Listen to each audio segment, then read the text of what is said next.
Hello, welcome to your winter wellbeing activity. I'm John Manning from Arthur Ellis Mental Health Support, and we've been working with the CCG to put together a wellbeing activity that you can either do as an individual, do as a couple, or do as a whole family to make sure that you can keep on top of your wellbeing throughout winter. So this particular activity is designed to help you look at the different elements that you do already for your well-being, where there might be some gaps, and how you can begin to make sure that they remain consistent throughout the winter months. We all know that winter has a bit of an impact on our well-being anyway. This winter is going to be particularly challenging, so we want to have something in place to help you make sure that you're giving yourself the best chance possible. So, like I said, I'm the founder of Arthur Ellis. Named after my granddads, we are here to improve the access and the accessibility to a variety of different techniques and services that can support well-being and mental health. So, what Arthur Ellis does is we provide a community service, which is one-to-one with our team of practitioners. We support anybody from 8 years old onwards, and we've got no waiting list. So we provide services into the community. We work with GP surgeries across Milton Keynes, Bedford and Luton to make sure that we're able to be an additional service that they can rely on to send people to. We also provide our mental health support and our one-to-one service into educational settings. So we improve the provision of mental health support within schools and colleges. And we work quite heavily with businesses and organisations in order to make sure that they're being less reactive to poor mental health, but they're working in ways that are designed to consistently improve it. So why is well-being so important? Winter can be really, really challenging, and typically there are a huge amount of negatives that we tend to begin experiencing. More often than not, we experience these day to day, but they can be heightened throughout winter. So these are sort of issues like motivation. We might sense that we're becoming a little bit more irritable than usual and a bit more snappy. We might even feel a bit lonely and isolated. We could feel sluggish, not really have much energy, or then we could begin to feel worried about a lot of different subjects or a lot of different situations that we might be confronted with. It's completely understandable to feel this, and sometimes we don't even need to feel anything. Sometimes we just feel bleh. We just don't know how to sum up how we feel, but we just feel off. We don't feel right. We don't feel ourselves, and that's totally fine. There's not really anything that is necessarily wrong. It just means that somewhere in our lives requires a bit of improvement. Well-being is our sense of feeling comfortable, healthy, and happy. So if we're feeling any of the other one, any of the topic, any of the feelings that we highlighted before, like not being very motivated, or not feeling very happy, then that shows that our well-being is being affected. Well-being isn't necessarily just day to day, so it's not how we feel in any given day, but it's over a longer period of time throughout our lives, how comfortable, how healthy and happy we are. If we are starting to approach winter, we don't feel like we've got our well-being under control, it can sometimes begin to feel like we're hitting our head against a brick wall. But don't panic.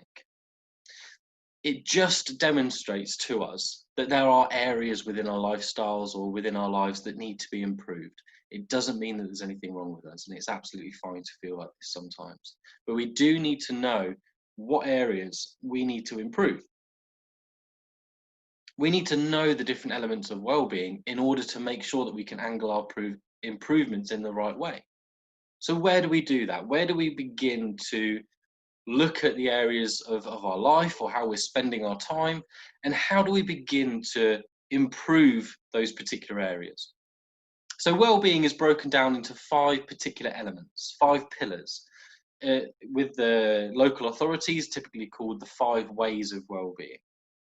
And they are focusing the mind, taking notice of things, being physically active, helping others or giving, learning new things, and building and maintaining relationships. So I want to go through these and have a look at them in a bit more detail so that we can get to know and have some suggestions on the different things that we might already do within these 5 areas, but also highlighting what sort of other activities that we might not be doing could actually go towards helping our improving our well-being. So if we look at being physically active, yes, being physically active has a brilliant outcome for our physical health. It does wonders for our cardiovascular endurance. It does wonders for obesity and just general fitness. It's brilliant.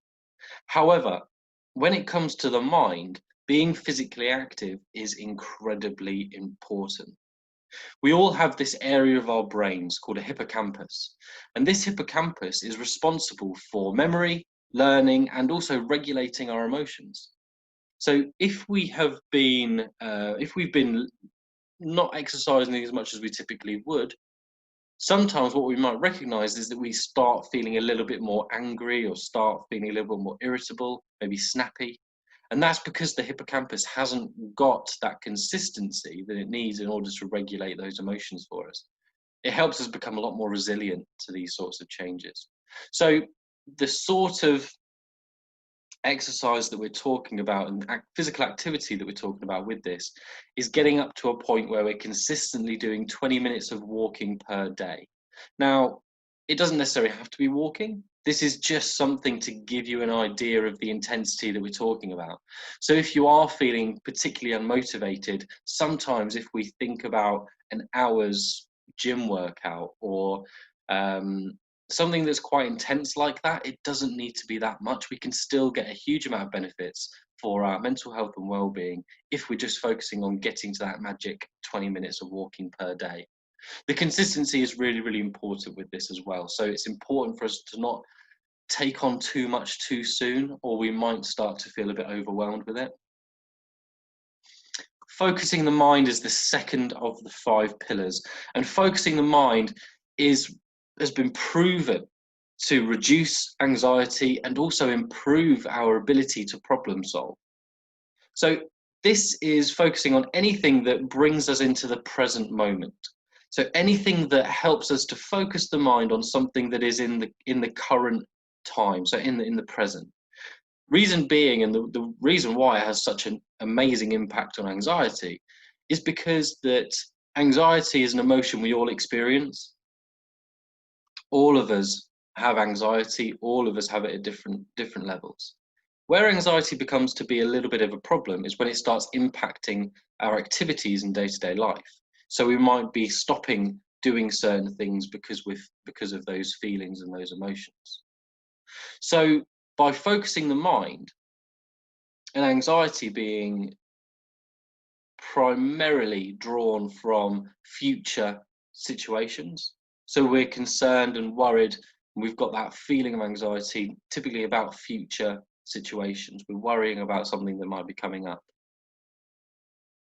That isn't helpful. Often we don't necessarily have the ability to change what's going to happen in the future.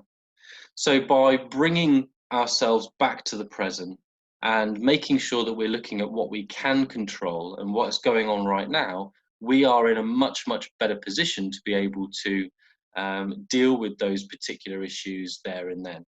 So focusing the mind doesn't necessarily have to be anything related to meditation or anything like that, but it could be as simple as doing a puzzle, because we're focusing and we're thinking about that present moment and what we're doing.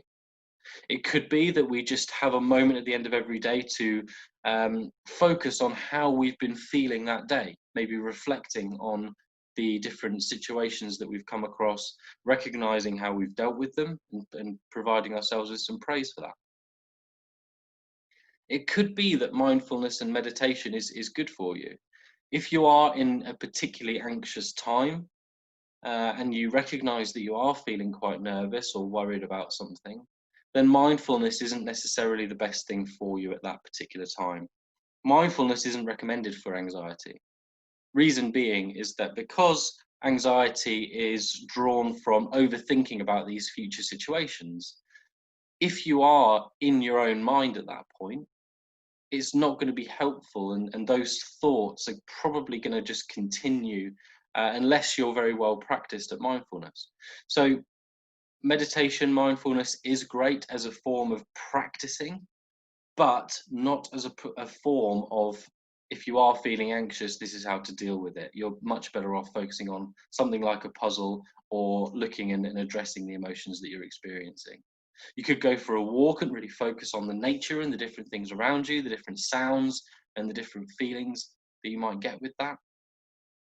Listening to music is also a brilliant one, because you're focusing on the words and maybe singing along, even if it's just in your mind.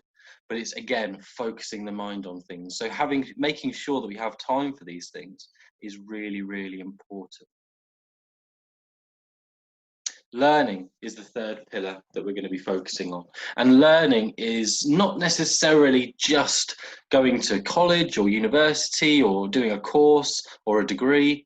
It doesn't have to be that intense. Learning is something that is just a constant within our lives, but we don't necessarily do it mindfully. So with learning, it's about being open to learning from our mistakes, learning from what we're experiencing. And with that, it could be that we decide to learn a new skill. It could be that we learn how to pick up a particular hobby and learn how to do it really well. It could be that we look into cultures or history as a pastime. So when we do go on our walks, maybe listening to podcasts or audiobooks about particular cultures or about particular eras within history can be really, really helpful for us to begin learning more. It could just be, if we don't want to do those sorts of things, it could be that just every day reflecting on the day and learning from the day. So maybe focusing on one or two things throughout the day that we did really well, and maybe looking at some improvements, that how we dealt with a particular circumstance or how we dealt with a situation, and learning how we might be able to have implemented some improvements. This does wonders for our confidence, our self-esteem, and it also helps us to adapt to change if we do experience any different changes. So it can be really, really helpful, certainly at times like this, to make sure that we're remaining consistent with our learning. Connecting and building relationships, maintaining relationships that we have, is another pillar of our well-being. Something that we really need to be very, very mindful of and very, very consistent with. It can be challenging sometimes to do this, particularly for me.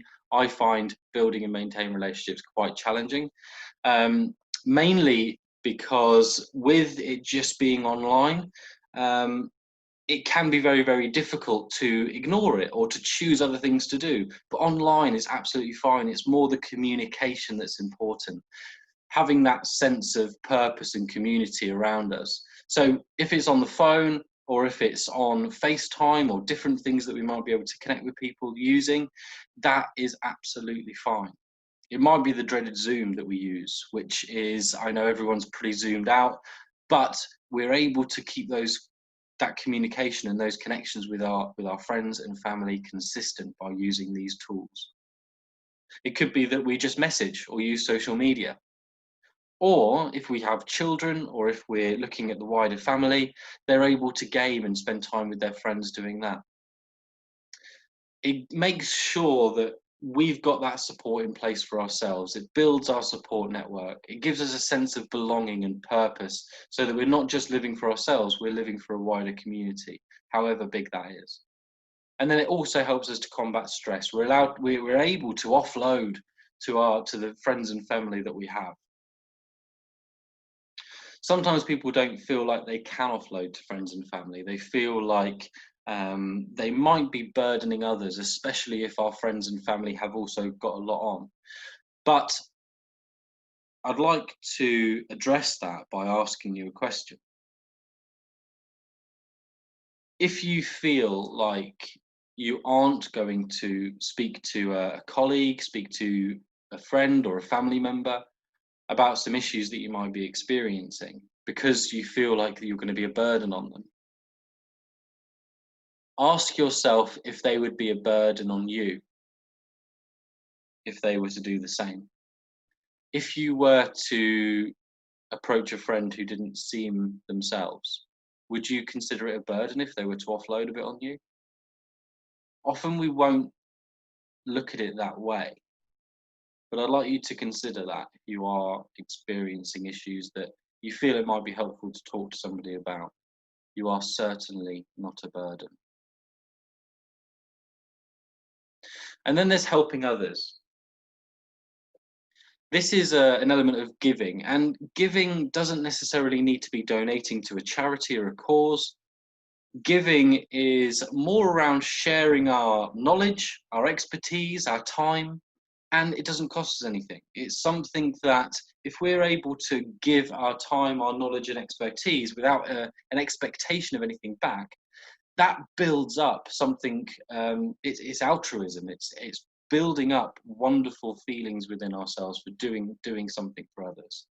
In fact, when we do an act of kindness, or we give our time, knowledge or expertise to somebody else, it releases dopamine and oxytocin within our brains. So oxytocin is known as the love hormone and dopamine is the pleasure hormone. So we're able to get a really, really lovely, good feeling from that. And very, very similar to a valve, what is even more interesting when these particular hormones are being released, it means that cortisol, our stress hormone, can't be released at the same time. So the act of giving and the act of helping others doesn't necessarily just release these feel-good hormones, but it stops stress from being released as well. So this is another one that's really good for combating stress, and it gives us that pleasurable, happy feeling. So we need to start looking at how we identify what we do within these areas. So it might be that we don't necessarily think about these 5 areas any given week. But if we really want to start getting back in control and remaining in control of our well-being, this is something that can really help us do that. So if we have a table of 5 different areas, write down what those particular parts of our lives are dedicated to those areas. So what do we do for taking notice? It could be meditation, it could be walking and making sure that we leave our phone at home. It could be that we know some grounding techniques. Maybe for being active, that walking is just enough at the minute, but maybe we've got something at home that we do. Learning might be that we're understanding a new area of our jobs at the moment. We're going through a period of recognizing and building our skills in a particular area. Recognize that. Know that you're doing it. Know that it's having a good contribution towards your well-being. Maybe as a family, we could learn a new word every day and have a word of the day. Connecting with people, we can do regular video calls with friends every week. We could do the same with family. We could even do weekly activities where we're playing a game or something like that online with our friends and family. Giving could be that we're donating to a cause, but it could also be that we're asking neighbours if they need some help with their shopping, asking them if they want us to pick something up for them while we go to the shops, rather than them going out, especially if they're elderly or shielded. All of these different behaviours and these things that we've mentioned in these areas, we should consider as banana behaviours. Bananas are a wonderful fruit that if we were to have them every day, we wouldn't necessarily see a negative outcome of that. If anything, we would probably see benefits of having a banana a day. So we should see these behaviours, as in nutrition, as being banana behaviours, because they are made of such good stuff and they do such good things for us that they're going to be really adding to our lives. If we don't keep on top of these positive behaviours, there is a risk that negative behaviours can creep in and replace these banana behaviours. These sorts of negative behaviours could be spending more time alone, could be avoiding social contact completely. So if the phone rings, we don't answer or we don't reply to messages. It could be that we watch Netflix, but we watch it for 8 hours instead of just a couple of episodes. It swamps our day and we haven't got time for anything else. It could be that we have a glass of wine to begin with, and then we start increasing that and we end up having a bottle. And because we've been spending our time doing these unhelpful things, we begin to rush the things that are important to us, and we become irritable because of that. All of these different behaviors that we can be replacing the positive ones, we should consider as donuts. Donuts and bananas, if you're looking at a small donut, may have very similar calories in them, a couple of hundred calories maybe. But they're made of different things. They have different nutritional value for us. So if we're having a banana every day, we won't necessarily see a long-term impact of that. We would only really see positives from all of the good nutrients and the micronutrients that we get from it. But if we were having a donut every day, bearing in mind roughly the same calories, same amount of time expenditure, same amount of energy, but it's made up of different things. So over time, if we were to have a donut every single day, not only would we probably start seeing issues with our teeth, maybe put on some weight, we'll start feeling quite sluggish, but we'll probably, more than likely, start wanting more. So we'll probably start with one donut. After a couple of weeks, we might want two, and so on and so on. So these donut behaviors begin to get quite unhelpful. So where does mental health come in? We often get asked quite a lot really about what's the difference between well-being and mental health. Well, we've just covered well-being, and those 5 elements of well-being are really, really important. But where does mental health come into that?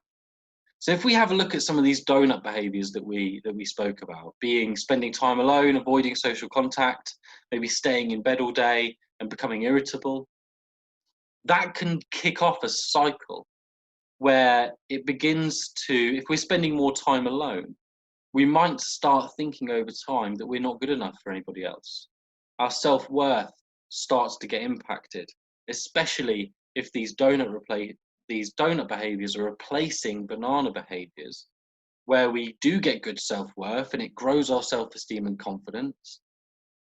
If we're replacing spending time alone with those positive things, we're going to start experiencing these issues. The thoughts like, I'm not good enough, or this is never going to change, there's no hope, that can start having a knock-on effect to how we feel. So we might feel unmotivated as a result. We might feel down, we might feel emotional. And if we do feel down and unmotivated, more than likely, physically, we're going to feel quite tired. We're going to feel lethargic. We're going to feel sleepy. We might even get that irritability coming in. So this begins to kick off a cycle, which is ultimately really, really unhelpful for us long term. So and that's where our mental health and poor mental health can come in, with these thoughts and feelings that are attached to those behaviours. So the risks of winter is that we have shorter days and less time to engage in positive behaviours. We've got to really make the most of the days. And those negative behaviours can become a lot more appealing. It's a lot more appealing when it's dark and dreary outside to spend time all day, every day on the sofa. But it has such a bad long-term effect that we need to make sure that we're planning our winter out for that. So if we take a look and have an example of positive and negative behaviours, if, for example, positive behaviours give us a +10 on a mood scale, and negative behaviours take some away. Where well-being comes in is that overall, throughout our lives, and again, this is a long-term thing, we want to make sure that we're having more positives than we are negatives. Donuts are absolutely fine to have now and then, but we don't want to get stuck in that cycle where they're consistently bringing us down. So if we have a look at Jerry as an example, I'm picking Jerry because I don't know anyone called Jerry and I don't feel bad. So he's middle of the road. Jerry is sort of 50 out of 100 on the mood scale. So his state of mind is good, it's not bad, he's middle of the road. So Jerry has quite a productive week. He's got good team meetings. He's learned something new that week. He's been going on dog walks. So his mood elevates. He's had those good hormones being released. He feels on top of things. And he's got some good self-esteem going on because he's learned something new as well. So at the weekend, he celebrates and he decides to have a few drinks. Maybe had a few too many, and he spent the day recovering, watching Netflix all day. So that's a very, very donut weekend, something that you should do once in a while. So his mood has understandably dropped because of that, and the dreaded Monday comes. So he's back at work, but he is socializing, he's walking, and he's having some good reflective time with the teams. So his mood goes up. So he's back at kind of a normal middle level after that couple of weeks. However, he really did enjoy Netflix, and the risks of winter are that these donut behaviors are much more appealing. So he's decided to not do any exercise for a couple of weeks. Work's got really busy because he's not been able to keep too much on top of it because of this lack of benefit from the exercising. So he's spent most of the nights drinking in order to make sure that he's getting that boost somewhere else. So he's been having a lot of donut behaviors because they're much more appealing. But that puts him on quite a long-term downward trajectory. So if this has been going on for a couple of months, then Jerry's going to start to experience some real changes in his state of mind. If this continues, then this is just going to carry on going on a downward trajectory. So Jerry might start to rush work because most of his time is spent isolated, spent watching the TV. He's not been answering his phone to his colleagues or his friends or family, so he's become even more isolated, and he's just getting quite irritable with the fact that he's got to rush and people seem like they're asking a lot of him all the time. So usually we would start to pick up on things right at this point when the person's demonstrating these symptoms of poor mental health.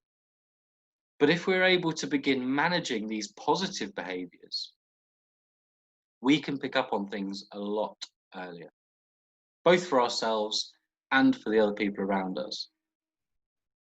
So by mapping out these positive behaviors, by understanding and managing and kind of living by these positive behaviors, not only do we know that we're doing something positive for our well-being, but we can pick up on it here rather than at the end point here. So build your shopping list. What do you do within these 5 areas of well-being? What do you do to be physically active? What do you do to focus your mind and take notice? What do you do to learn?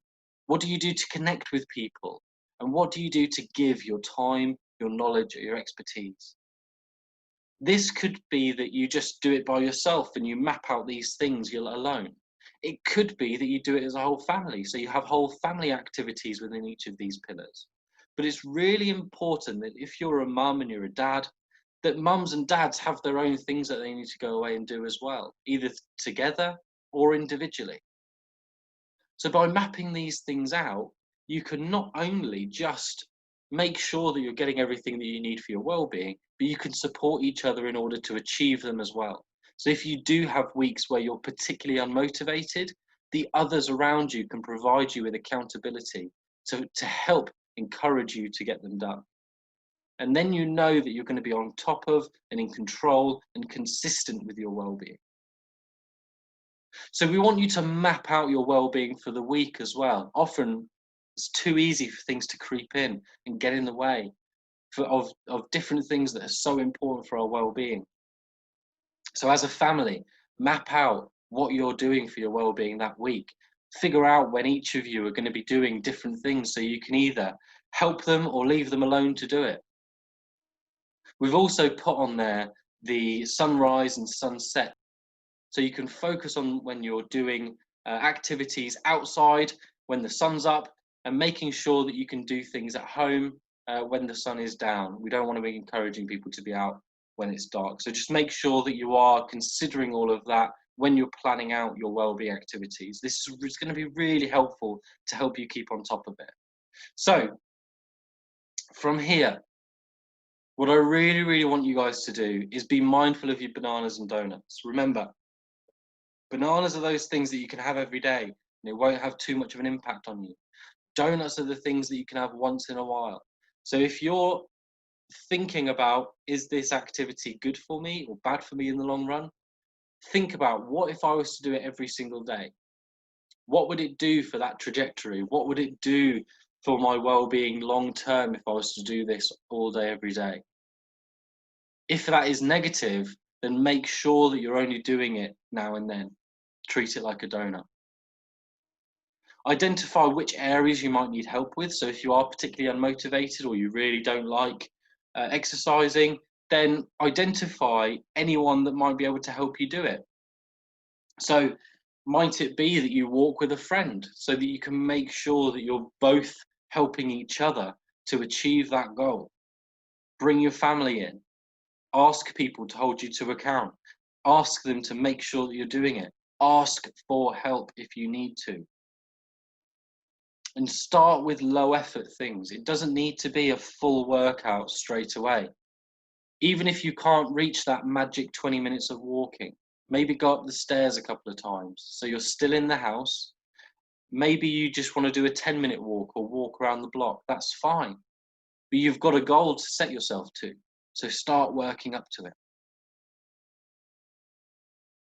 And again, Arthur Ellis run a one-to-one service for anybody who is 8 years old and onwards. So if any families do want any help with their children or young people, or if you want some help yourself, you can self-refer to us on your website and we'll be happy to help.